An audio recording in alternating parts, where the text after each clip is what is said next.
All right, I'm gonna need you guys to help me out on this one because this video cost me $2,000 to make.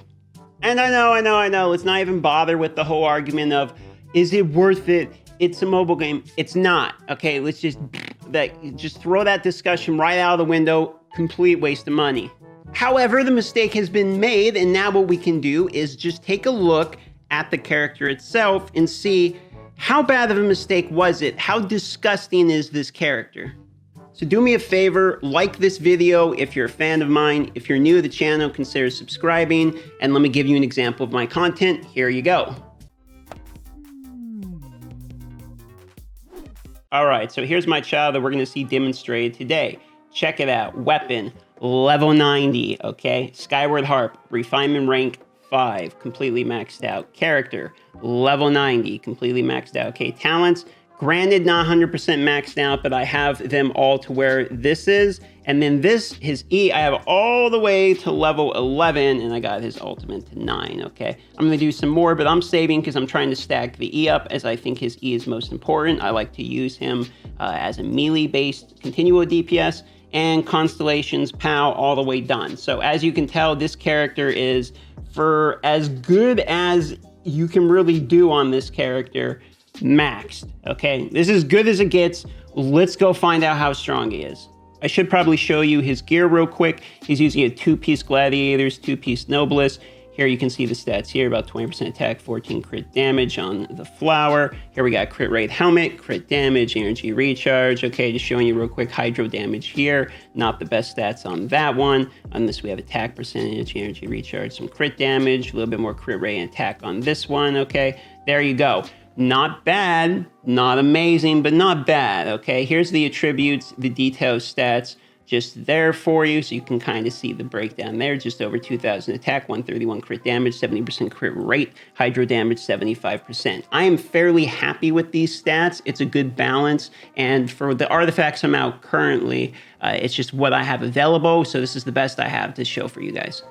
I figured in order to show you guys a recognizable feature that we all know, I'm going to show you the first real boss that we challenge, which is the Electro Cube guy here, Alf, or whatever they name him, all right? So you can get a good baseline for damage. After that, I can show you some kind of more in-game things like Abyss Floor 12. That way you can see both what you're used to, as well as if you're not in the higher tiers, you can see something you're not quite used to as well. You can see there that the ultimate damage is quite good. Another quick recognizable example here, the Fire Boss. We have a little bit of an advantage here, being as we are water on the fire. So here's a little bit of charge shot damage for you, about 1,500 on a crit. Here's some up close damage. Get another crit there for you. There's 35 with the crit. You can see pretty good damage, you know. Charge does pretty good. There's, 5,000, 6,000. The basic attacks are pretty fast too. Able to one cycle the plant, no problem with him with time left to spare. So there's 2 recognizable examples. Let's go ahead and try something a little bit more difficult. Let's try Abyss Floor 12 now. In order to show a fair damage, I'm going to just take the elemental resistance so we don't get any wacky bonuses going on. This is just him. Oh, and now you can see kind of a bad element example of some of his damage here. There's the ultimate again, still pretty reliable. The bow ult does pretty good damage too. You can see it does just about as much, and then you get a pretty decent amount of energy back. So I've found that his bow basic attack, while I know it's not as leveled as his E, is still lackluster even with a fairly good bow. I've even tried using buffs, such things as, food potions, etc., the ones that give physical damage bonus, and trying the bow to really try to bring out his physical damage, and I just was unable to find anything impressive, okay? I'm sure this could change, and there could be a bow build if I had a physical damage percentage goblet, which I could have a better example with. Then there's probably something there. But as it stands, I'm building him to use his E mainly, since I do have max constellation, and I'm really relying on the hydro damage, which to me has been quite impressive. Child has a lot of value in co-op play. He brings a lot of AoE damage. He brings a bow user in case you have somebody long range or you have a lot of relic guards or something where you need a bow for. And he's water-based damage, which is actually fairly rare. So he's the one that's going to be breaking all the shields when it comes to like those tricky fire abyss mages, which tend to be some of the more difficult ones. He generates energy fairly quickly, and he's also a decent amount of sustained DPS on top of his burst. Yes, his ultimate is all about burst, but if you use the bow with the ultimate, you can get the ultimate more often and just use it to continually apply the dots, and then just use his daggers for more DPS. And you can actually do more sustained damage that way because you get your ultimates back more. So he's impressive burst as well as impressive sustained DPS. But there's a few ways you have to play him in order to get the burst to be utilized proper.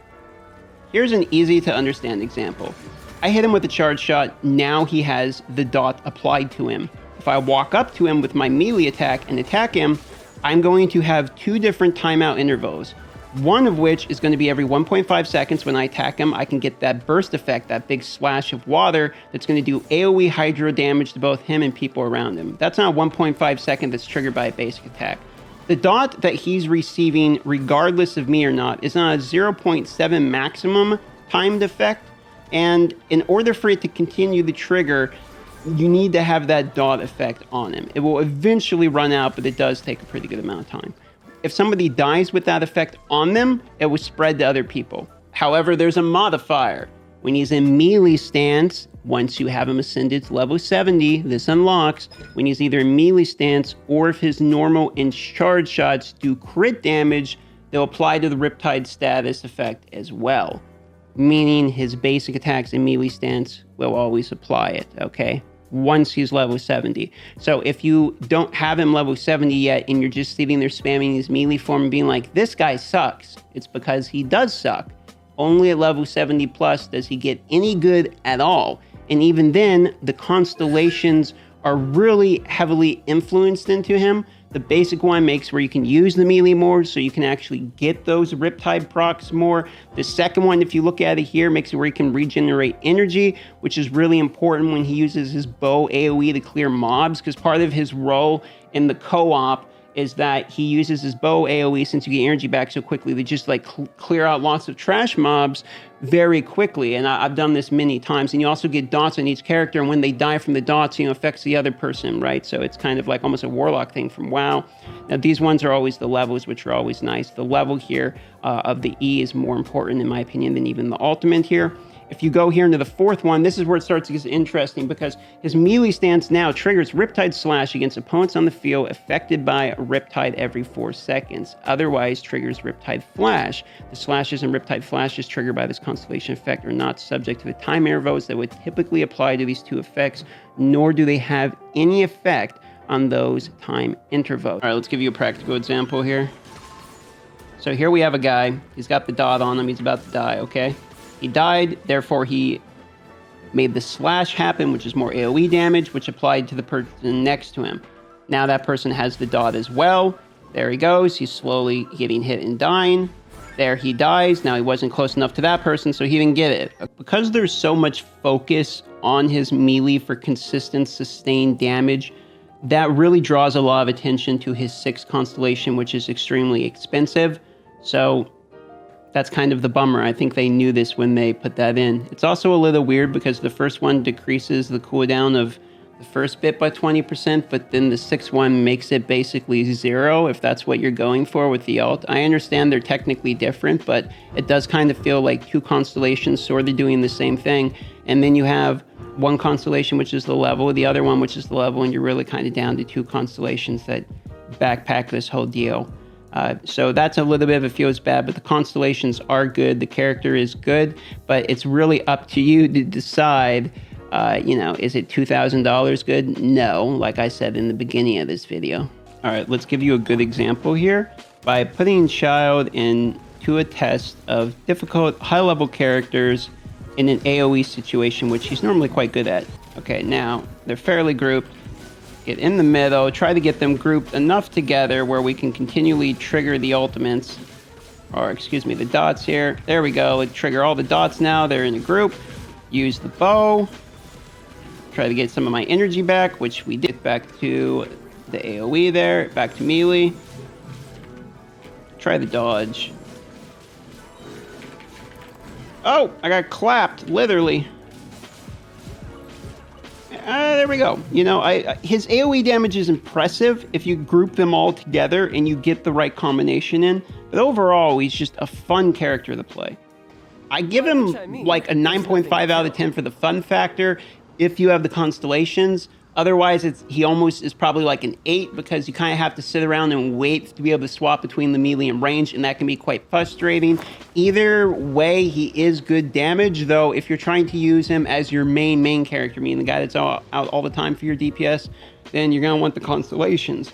Without the constellations, I think he's as best a support DPS. You bring him in, apply the dots to everyone, use him when his abilities are up as kind of a support DPS guy. You switch back to your main guy. That's my read on him. Let me know what your read is on him. Subscribe if you want to see more character reviews like this, and hit a like to help me out. Again, this video cost me 2 G's. Shout out to Draka and Sam who actually helped me get this character maxed out. Appreciate you guys. Love you all, subs, and I'll see you on the next video.